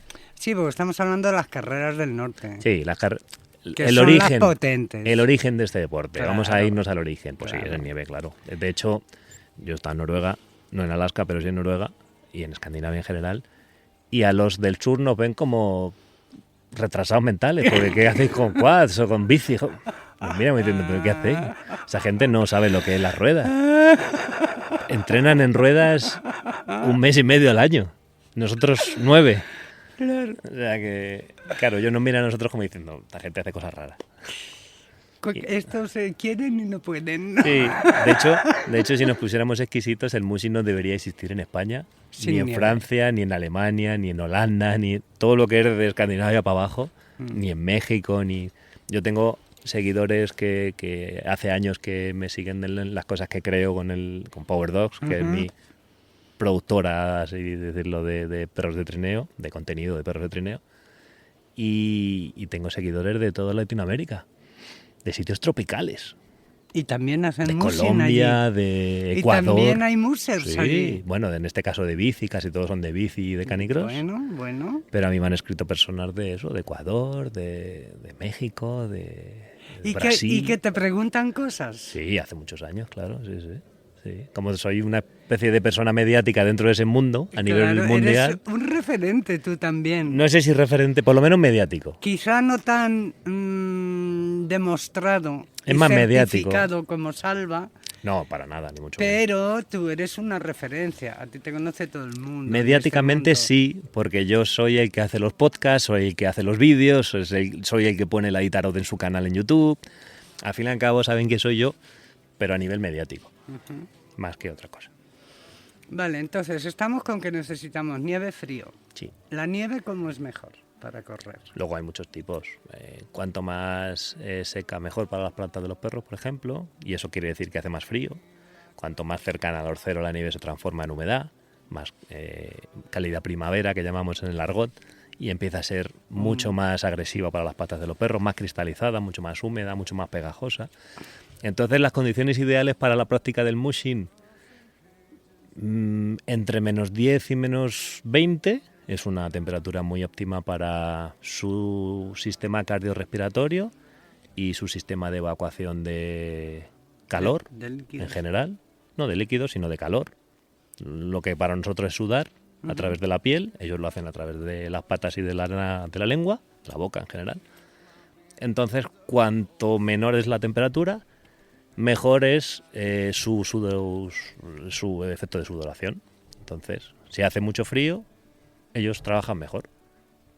Es como por ejemplo nosotros correr en 40 grados, tendríamos una sudoración increíblemente y nos deshidrataríamos súper rápido. O salir a correr con 10-12 grados, que es para un runner es la temperatura ideal. Que al principio pasas un pelín de frío los primeros minutos, porque dices, hostia, vas en manga corta, pantalón corto y dices, hostia. Pero luego es una temperatura agradable para hacer un esfuerzo físico aeróbico. Eso mismo, pero extrapolado a los perros sería pues entre menos 10 y menos 20. Ahí es donde ellos se encuentran bien y ya sacan su máximo rendimiento. Sí. Y nieve seca, mejor. Esa temperatura te saca la nieve sí o sí. Vale, otra preguntita. ¿Cómo se llama el recorrido? Bueno, la pista en sí se llama trail. Trail. Trail que escrito significa raíl. camino o rail, sí, O lo que camino, quieras. Sí. vale. Camino en general. Bueno, pero es conveniente saber su nombre también. El Lo trail. lo el que es trail. la pista en sí que se fabrica, al fin y al Sí. cabo se fabrica, se pisa con motos de nieve. Claro, ¿se es va el haciendo trail. a diario o cómo? Para las carreras lo hace la organización días antes. Porque te vi una noche en... Bueno, le digo, te vi como si yo hubiera estado allí viéndole. Te vi en un vídeo, Hombre, evidentemente. claro, me viste en YouTube. Un día en Noruega, ya te lo he comentado, pero Sí. quiero que lo escuchen los amigos, ¿no? Sí, Limpiando y haciendo el trail. sí, Haciendo el trail el día siguiente. claro. Pero fue a acabar y empezar a nevar. Muy común. Algo muy común en Escandinavia. Y o en acababa Alaska, el ¿no? vídeo diciendo, bueno, mañana lo tengo que volver a hacer. Sí, el esfuerzo de un montón de horas no sirve de nada. De nada. Claro, en esa circunstancia yo no tenía moto de nieve y lo hacía a mano. A mano. En este caso, a pie. Con 2 raquetas de nieve puestas en las patas y los perros sueltos. ¿Y con pala o cómo? ¿O con No, uno- en ese caso con no. un como una herramienta especial o qué? No, con mi pisada. Con la apertura de piernas suficiente. Ya está. Vas andando un poquito más ancho de los hombros para que la pista entre el trineo, más o menos. Y así andas O sea, durante- vas andando así como pato. No tan exagerado, pero casi. Sin exagerar tanto de apertura, porque el trineo al fin y al cabo mide más o menos como el ancho de los hombros. Sí. Entonces, con que exageres un pelín la pisada hacia los lados, ya es suficiente. La ida y la vuelta, eso marca un trail para un trineo. Y los perros reconocen perfectamente el camino. Sí, sí. Saben muy bien. Tiene un lo que es instinto el trail. espectacular de seguimiento de trails. Eso es. Sí, sí. Pero bueno. Y bueno, pues yo lo hacía así porque no tenía otra opción. Si hubiera tenido una moto de nieve, pues hubiera sido más fácil. Claro, lo Que es hubieras lo hecho normal en más las carreras. rápido, con una plancha detrás y Sí, ala, eso, pasando. en las carreras lo hacen así. Lo hacen así. Se llama los trail breakers, que es otra palabra, pero bueno, que esta es muy técnica y muy un lore muy dentro. Son los que marcan las pistas. Son gente que conoce muy bien la montaña, el bosque en este caso, que conoce muy bien, que se maneja muy bien con un vehículo de motor en el bosque, en condiciones muy complicadas de Escucha, frío. ¿y no hay desniveles? Sí, depende del sitio, del país, de la zona, claro que los hay. Sí, sí, de todo, hay de todo. ¿Y los perros llevan bien eso? Los perros bien entrenados llevan bien cualquier cosa. Subidas, bajadas. Ahí el problema es el humano Es siempre. el muser. Y, Los a él- perros- y con él vamos a terminar esta entrevista. Yo quiero que nos cuentes a todos nosotros qué se siente en medio de un bosque Ujú. a 30 grados bajo cero sin ningún ser humano más alrededor, Sí.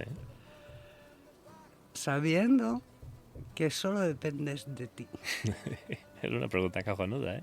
Es que quiero que lo cuentes. Sí, hay una sensación, esto lo hemos hablado tú y yo, y yo creo que en la radio lo he hablado aquí en los podcasts alguna vez. Es una sensación de como de volver a tu instinto más, yo lo llamo neandertal porque me considero neandertal, pero tu instinto más primigenio como especie, como ser humano. Porque el necesitar todos tus mecanismos de efectividad activos, porque estás en una situación, aun siendo una salidita de hobby o de paseo, de 20 kilómetros que te supone 2 horas por el bosque, en Noruega ponemos un caso, en esas condiciones puedes morir. Claro. Y te hablo de estar a 10, 15, 20, 1 hora, 2 horas de tu casa. Sí. De la seguridad, de la calefacción, de los medicamentos, del agua, De todo. del agua caliente. En condiciones de menos 30, a 15 kilómetros de tu casa puedes morir. Si haces o cometes un error grave o una temeridad. Si eso le sumas el añadido de que llevas 16 perros atados a un trineo, o 8, da lo mismo, 8. Si el número, esto es cuantitativo, cuantos más perros en la línea, más difícil y más complicado, y más alerta y más Más atento.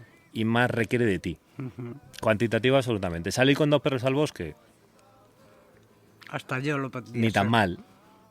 Tienes que tener precaución de la climatología, por supuesto, que no tiene contigo ningún tipo de piedad. El bosque en condiciones invernales, el bosque del norte del mundo, es implacable. un despiste de... Y no tiene favoritos, ¿verdad? Se la pela el bosque de tu vida, te mata. El bosque a menos 30 te mata en minutos. Si se te cae un guante, pierdes una mano a los 15 minutos. Sí. Es así de simple. O sea, ¿qué se siente? La responsabilidad de estar muy concentrado en lo que estás haciendo, porque puede que no pase nada y que no pongas en riesgo tu vida, pero puede pasar. La de tus perros, por supuesto, eso seguro.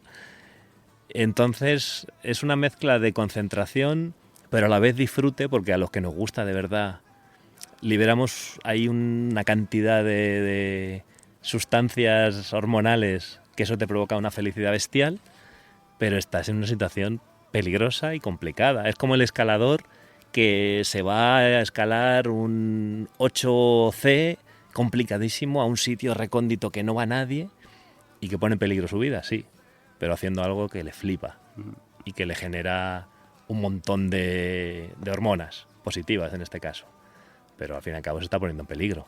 Claro. Esto es igual. Aquí el añadido es la temperatura y el clima. Estás en condiciones invernales que para nada estamos preparados como ellos. Los perros pueden dormir a menos 30 sin nada, en la nieve, Así y no es, mueren, no. y no mueren. Tú mueres. Se hacen un agujerito, ¿verdad? Y se meten dentro. Se hacen una rosca, meten el hocico debajo del rabo, que es la manera que tienen de controlar. Ellos pierden mogollón de calor por el hocico, Sí. entonces lo meten debajo del rabo y pueden pasar 8 o 10 horas a menos 30 tumbados en la nieve y no mueren. Tú mueres congelado en En nada. ni siquiera una noche. A lo mejor en 4 horas ya estás muerto. Entonces, se siente una especie de libertad que yo no he experimentado en ningún otro sitio, ni en otra circunstancia. Y he estado en sitios espectaculares. en mi vida. Libertad. Gran palabra. Sí. Súper cara ya. Una palabra ya muy cotizada ya esa palabra. Muy prostituida. Ya vuelvo yo a mis rutinas. A tus rutinas de palabras. Sí, es una libertad, pero con muchos significados. No solo en el amplio espectro del significado común de soy libre. Hay más cosas ahí. Es el silencio del bosque, que es abrumador, porque es de verdad. Silencio es de verdad. Auténtico silencio. Es algo Y que nadie va a cortar. Es algo que Horas muy poca y horas gente... y horas de silencio. Las que quieras tú, no hay nada, no hay ruido nunca. Claro. Que ni siquiera los aviones pasan por esa zona. Es que es difícil de imaginar para los ciudadanos de ciudad. Te lo iba a decir. Es difícil de explicar Sí, y difícil de imaginar, porque Sí. alguien que no haya estado en ese contexto no puede imaginarse lo que es el silencio.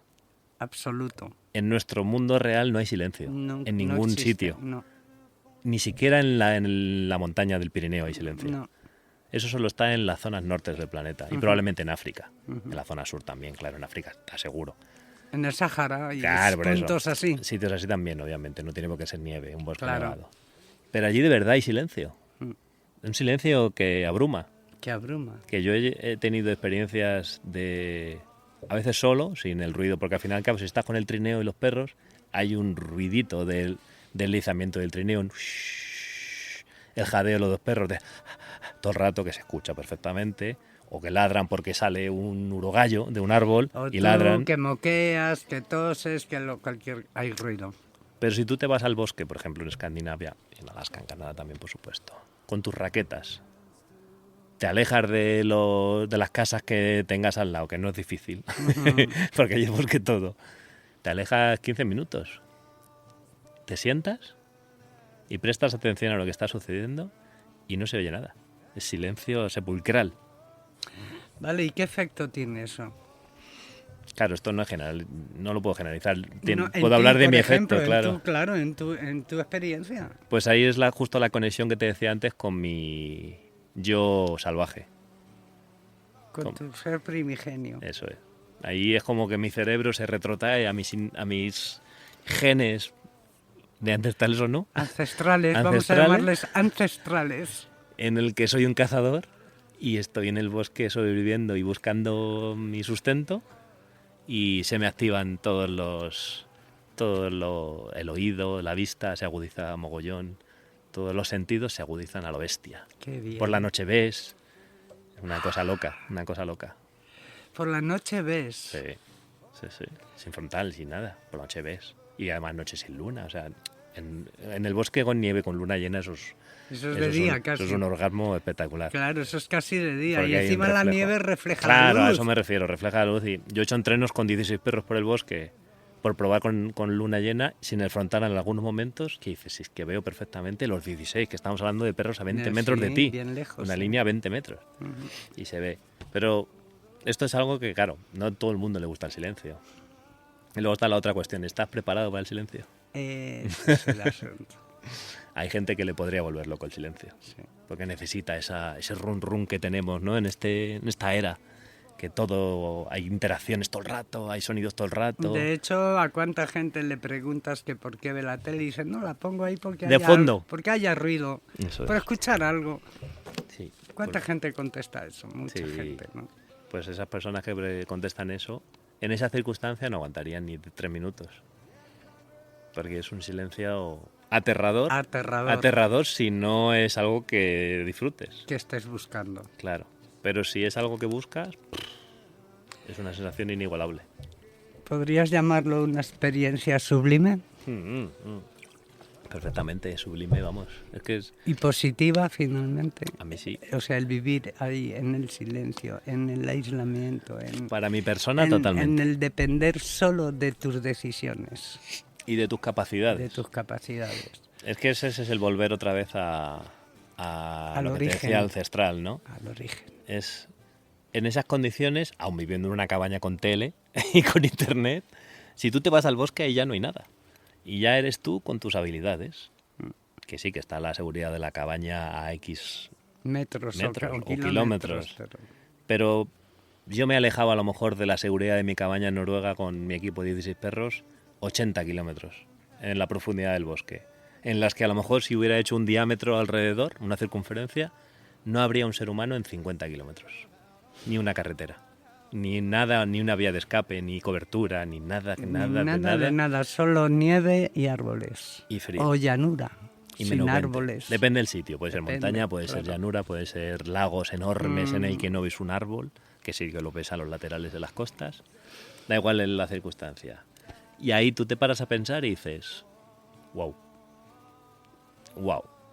Porque ahí depende de ti exclusivamente, de tus habilidades, de tus capacidades, lo que decía antes de tu yo ancestral. Ahí sí que sale tu ser humano ancestral y dices, ahora vamos a sobrevivir. Que ya te digo que dentro de 3 horas estarías en la cabaña, o 4, o 5, o 6, calentito, con internet mirando Netflix. Pues claro, vivimos en el mundo que vivimos, en el que ya hay Netflix o señal de teléfono en casi cualquier planeta. O sea, en cualquier Y sitio. más desde sitio. que el señor Max nos ha colocado el Por eso, Starlink. ya con el satelital ya es de coña. Ya con el Starlink ya vamos. Claro. Entonces esa sensación de estoy aislado, ya ni siquiera tengo cobertura, cada vez es menos. Porque ya hay cobertura en casi cualquier sitio. Pero aún así, ese silencio que te decía antes es lo suficientemente potente como para pensar, hostias. Y para sentirte tú ahí... Esa es la libertad una de la que pieza hablo. clave. Claro. Una pieza clave en todo eso. Es que depende todo de ti. Ahí sí que depende todo de ti. Claro. No hay nada que esté a tu... Claro, nada está por arriba ni por abajo. O sea, estás tú. Y te lo he dicho alguna vez. Ahí no importa nada. No importa la hipoteca, no importa las deudas, no importa nadie, tus amigos, no importa nada. No importa nada porque no hay nada. Estás tú, tus perros, y es lo más importante del mundo. Por eso yo me pongo un poco en la circunstancia de los corredores de la Itarod, de la FEMUN o de la Finmar, que son carreras muy grandes en Europa. Y cuando están ahí, yo entiendo que ya no existe el mundo. Lo único y más importante que tienen que hacer en su cada segundo de su vida es cuidar de sus perros y avanzar. Ya está, no hay más. El resto no existe. Y es así, no existe. A mí me ha pasado, y no he ido a Alaska con los perros. He estado en Noruega a 5 horas de la cabaña con Netflix. Pero ya es tan potente la sensación a 5 horas de la cabaña con Netflix que ya sientes de... Aquí no hay nada que importe. Una pasada. Esa experiencia, y ya esta es la última pregunta, Rubén, ya te libero. Llevamos Ha sido hora muy, y 20 ha casi. sido muy generoso. Esa sensación te ha servido fuera de las carreras también, en tu vida normal. Claro. Te da un poder que ayuda en la vida real. Sí, afrontar sobre todo te da la capacidad de parar y decir, cualquier problema es absurdo. Comparas con aquello, ¿no? Y dices, Claro, ¿qué me estás contando? claro, cualquier problema es ridículo en el que puedas tener el... Y fíjate que yo vivo en un sitio rural en el que tampoco hay de todo, Ujú, que no hay ni bares, ni tiendas, ni hostia. O sea que la vida aquí donde yo vivo es algo difícil. ujú. Pero aún así no es eso, claro. No es eso. Sí, aprendes a no darle importancia a un montón de cosas que mucha gente le damos. Todos yo creo que le damos importancia a tonterías. Tonterías. Y cuando estás allí en el bosque aislado, que lo único que importa es la supervivencia realmente. Sobrevivir y llegar a la meta, a donde Sí, tengas que llegar. que es un entreno, que ni siquiera es una Claro. carrera, que no es vida o muerte, que es un hobby para mí realmente. Bueno, en ese caso, en ese momento era mi profesión, era mi trabajo y mi sueldo, vaya.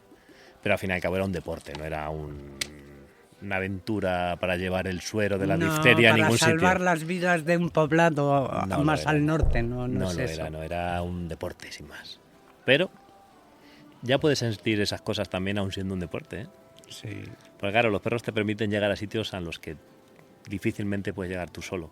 Puedes, sin medios mecánicos, con mucho esfuerzo. Ellos avanzan a 15 kilómetros por hora, sin esfuerzo ninguno, durante centenares de kilómetros. Y ¿Cuánto eso tú- pueden correr sin descansar? Y que no se dañen, claro. Me refiero a correr en buenas circunstancias. Perros de buena genética como los que tengo yo, mejores, que hay muchos más mejores que los míos por ahí. 100 kilómetros sin parar. Yo lo he hecho con ellos. 100 kilómetros sin parar. Con los perros con los que yo Guau. trabajaba en Noruega, he llegado a correr 100 kilómetros sin parar. Con el padre del Scorban. Con los brunos, Y los brunos. famosos brunos, cabrones, he llegado a correr 100 kilómetros sin parar y parar, echar el ancla, que es el método de freno que tenemos en el trineo, Sí. y a los 3 segundos de echar el ancla ponerse a ladrar los 16 diciendo, ¿qué hace? ¿Para qué para? ¿Para qué paramos? Ahora ¿Estás que estamos tonto? calentando. Ahora que estamos calentando, llevamos 7 horas. Ah, Y a menos, da igual si es que aunque no sea menos 30, aunque sea menos 15 o a menos 5, si la sensación es la misma. pero tú no llegas un poco temblando ahí. No, no. No porque estás preparado. Estás preparado. Claro, hablamos de...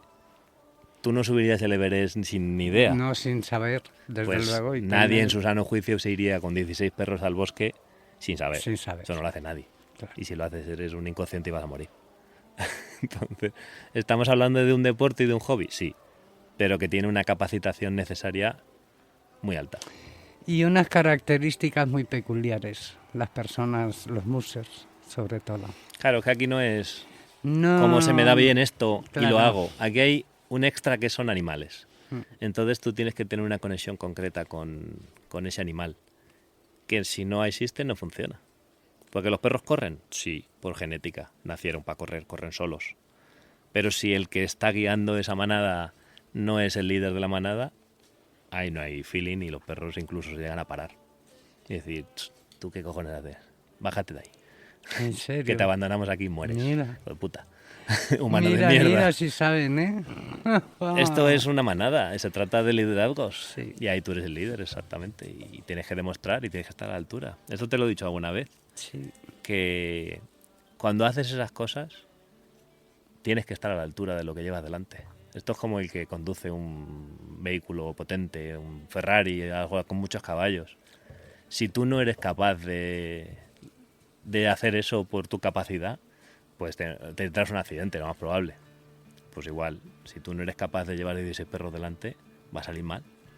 Entonces ellos lo saben y no irían contigo.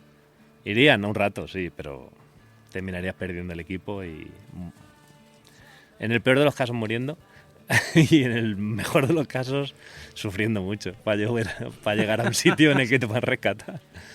Así que es algo que muy poca gente puede hacer. Entonces se convierte en algo muy exclusivo. Muy exclusivo. Muy, muy exclusivo. Y eso mola. Sí. Eso mola porque, claro, algo que hace mucha gente mola.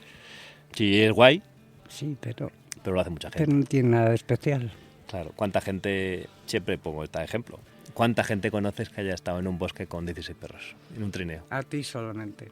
Vosotros que estáis escuchando esto, hacer un ejercicio de memoria, ¿cuánta gente conocéis que haya estado en un bosque en el norte del mundo 10, 12, 14, 16 horas con 16 perros sobreviviendo? probablemente la respuesta sea 0. Y si me escucha alguien de este mundo, pues dirá, bueno, sí, yo, Bueno, claro, pues claro. lógico. Si me Otro escucha muser, Salva, otro muser. o Charlie, O Charlie. dirían, pues yo, y probablemente más veces que tú. Digo, pues sí, Pues sí. porque sois profesionales y lo habéis hecho en carreras, claro. Pero fuera del ámbito, nadie, en ninguna parte del mundo. Entonces es algo muy exclusivo. Muy exclusivo. Y por último, Es esta es la última. la tercera ya. vez que lo dices ya, ¿eh? Prometo, la última. Tú que eres un tío que hace muchos tipos de deportes, ¿con cuál te quedarías? Joder, tengo que elegir. Sí. ¿Cuál es el No que...? fácil eso, ¿eh? Claro, es que el deporte no es solo el esfuerzo físico, hay un trabajo interno también. Sí, mental, claro. Hay una disciplina interna, es un poco rendirle culto a lo que haces. Sí, perfectamente. ¿Eh? Entonces, corres, montas en bici, nadas, tenis, no sé qué, muchas cosas. Sí. Pero el mushing es diferente. Es que no lo considero un deporte. Entonces tendríamos que sacarlo de la ecuación. El mushing no es un deporte, es un estilo de vida. Este mushing de la manada, Sí. el mushing de un perro, o sea, el bailoring o el canicross, de 1 o 2 perros en tu casa, en un piso en la calle Alcalá, en Madrid, eso es diferente. Igual de guay, por supuesto, pero diferente. ¿Te condiciona la vida un poco? Por supuesto. Cualquier animal, una mascota, Claro. simplemente en tu casa, un gato que no sale, también te condiciona la vida. Hombre, claro, es una responsabilidad. Efectivamente. Entonces, yo este ámbito que es cuidar 16 perros que tengo en este momento, que condicionan tu vida, en este caso para bien porque lo he elegido yo, pero también para mal, porque condición al final significa las dos cosas, ¿no? Yo lo quito del deporte, entonces, si me hace la pregunta de qué deporte, el mushing no sería un deporte para mí, no estaría dentro de la respuesta. O sea, lo colocarías muy por encima de los deportes. No es un deporte, es mi forma de vida. Está muy separado del deporte, no es... No creo que exista ningún deporte en el mundo que te implique tanto y te pida tanto como esto. No existe. Practico muchos y ninguno. La bici la guardas, las zapatillas las guardas. Te puedo poner todos los casos que quieras. Dime un deporte y te diré, vale, pero eso no es 24/7, 365. Exacto. Tú llegas a la moto, el que conduce moto y lo finde, la moto la guarda en el garaje y se acabó la moto. Así con todos los deportes, todos. Pero esto Esto no. es different. Por eso no es un deporte. Mushing is different. No es un deporte, es otra cosa. Es una forma de vida. Claro, y la forma de vida, todas las formas de vida te implican 24/7, 365. Porque es lo más importante en tu vida, por eso se llama forma de vida. Entonces, si lo llevamos al deporte, no me quedo con ninguno, me quedo con los deportes de resistencia. Mi deporte favorito, el de resistencia, porque es mi forma de ser y de entenderlo. Pero el mushing es tu vida. Sí, lo es, y lo va a ser la mitad de mi vida. Ya he decidido, que tú lo sabes, que ya no habrá más perros en mi vida cuando estos mueran. Están todas las hembras esterilizadas, por lo tanto no hay opción de camadas aquí desde hace muchos años ya, 7 años.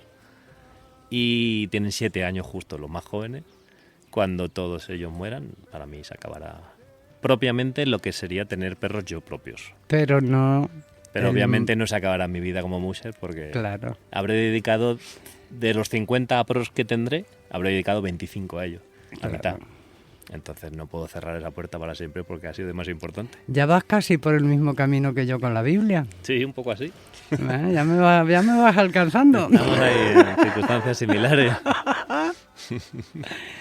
Bueno, pues no sé si quieres añadir algo No. más tú. Podría estar hablando horas. Que no te haya yo preguntado. Muchas cosas, que seguro, que te hubiera gustado Nah. decir. Seguro que muchas cosas, pero no.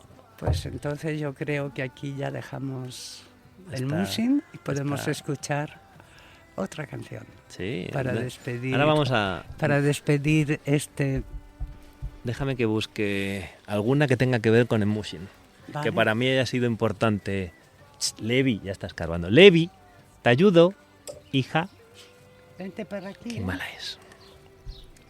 A ver, alguna canción. Mira, por ejemplo. Otra de otra película para terminar. Vale. ¿Vale? Una película que también es una de mis pelis favoritas, que se llama A ver, El último cazador, que es una peli francesa, que en francés inventado como el mío, Le Dernier Trapeau, el último trampero, ¿no? Le Dernier Trapeau, ¿cómo se diría? A ver, dilo tú. Le dernier trapeau. Ese es, pues eso, así se dice bien en francés, no como yo. Pues Le Dernier Trapeau, a ver que lo busque en Spotify, es una película dirigida por un musher, Anda. que se llama Nicolas Vanier, que es un musher francés, es un aventurero francés realmente, que también es musher, pero también es director de cine, y también escritor, y bueno, es un politalentoso, Es otro, multipotencial espectacular. Otro multipotencial. Otro de la cuerda, sí. A ver, Le Dernier no soy capaz de escribir. Trapeau. Trapeau. Trapeau. Sí, sin la N, Trapeur. Vale, pues el compositor de esta banda sonora de esta película se llama Krishna Levy. Nos vamos a ir a su disco y tiene algunas cancioncitas. Bueno, la peli lo recomiendo si os gustan pues, los espacios abiertos, el bosque, los perros de trineo, pues tiene un montón de escenas increíbles. Estoy buscándola, pero no lo encuentro, ¿eh? Háblanos, Paloma, mientras que yo estoy buscando la canción, háblanos aquí en La Última Frontera Radio de alguna cosita, dame un poquito de chance. Pues te quiero hablar... Como guía de este programa de hoy. Te quiero hablar un poquito de... A ver, ¿de qué te hablo yo, Rubén? De esta tarde. Venga, a ver, de esta tarde. Cuéntame esta que tarde. llevamos pasada aquí. Tan maravillosa. Alguien... yo sé que mucha gente te ha preguntado cosas, ¿no? Uh-huh. Pero al final solo yo me arranqué. Es cierto, te lo he dicho antes. Al final solo yo me arranqué. Esto lo ha intentado más de una persona antes y nunca ha sucedido. Pero porque no tenían interés. Sí, yo opino igual. Al final lo voy a buscar en YouTube porque no lo encuentro en Spotify. Venga, vamos a YouTube. Venga, rápidamente. Sigue por donde iba. Me está gustando lo que dices. Entonces, llevamos una tarde aquí maravillosa. Sorpresita para ti porque tú no tenías ni idea. No. Ni idea. Para nada. Me he sorprendido. Me has hecho una encerrona en mi propia estación de radio. Sí. Le he trampeado. Pero quiero que sepan nuestros amigos que esto ha sido con un muy buen propósito, ¿no? Sí. Y ahí lo dejo, no voy a decir más. No desveles más. Habrá un futuro donde se hable de todo esto. De todo esto. Bien, me gusta. Y ahí lo dejamos. Vale, perfecto.